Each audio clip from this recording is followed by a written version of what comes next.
Butler here doing Pommes Puree, mashed potatoes. Very simple. I'm going to start with 2 small russet potatoes and 1 small Yukon Gold potato. That's good. Stop. Yeah.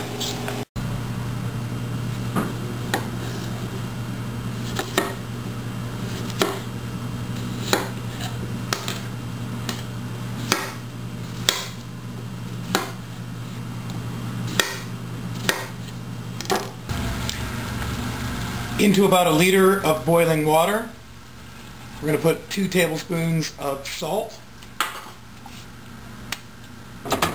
till it tastes like the ocean. I'm going to take my chopped potatoes, put them in the water. Then I'm going to reduce the heat to just under boiling.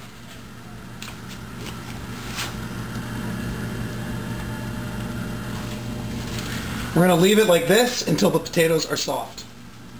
I'm just taking our potatoes off the heat. As you can see, they've just broken up a little bit. Now it's important we immediately get them out of the water, lest then they suck up a lot of the moisture and become a soggy mashed potato, which is what we do not want.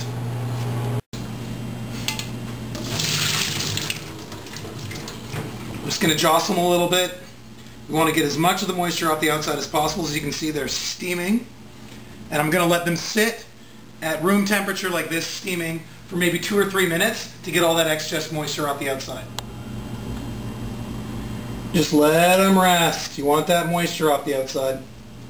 Now they're quite dry. I'm going to move them to a bowl that allows me about 1 inch, 1.5 inch space underneath the sieve. And I'm just going to push them through the sieve as lightly as possible. I don't want to develop any of the starches, glutens that are in this potato, so I'm just pushing it through the one time, and anything that gets through will be safe from me over mixing it in the bottom of the bowl.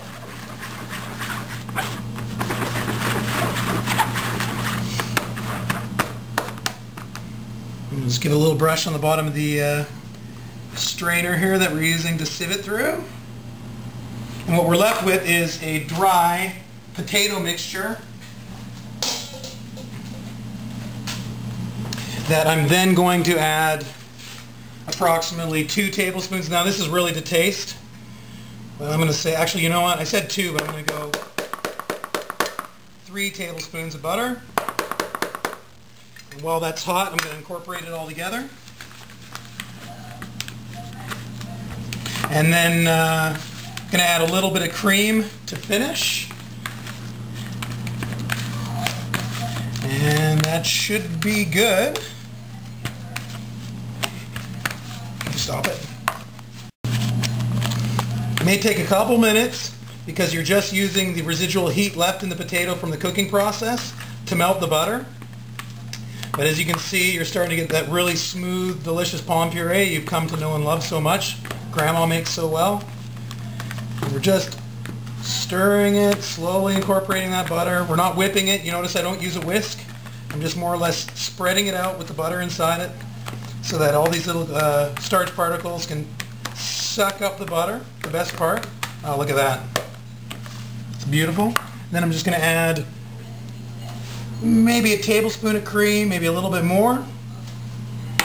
I'm going to work that in as well.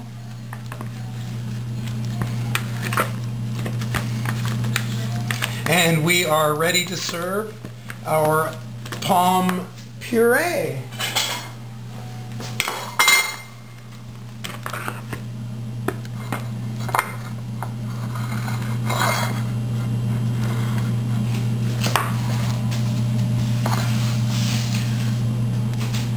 Pommes Puree, bon appetit.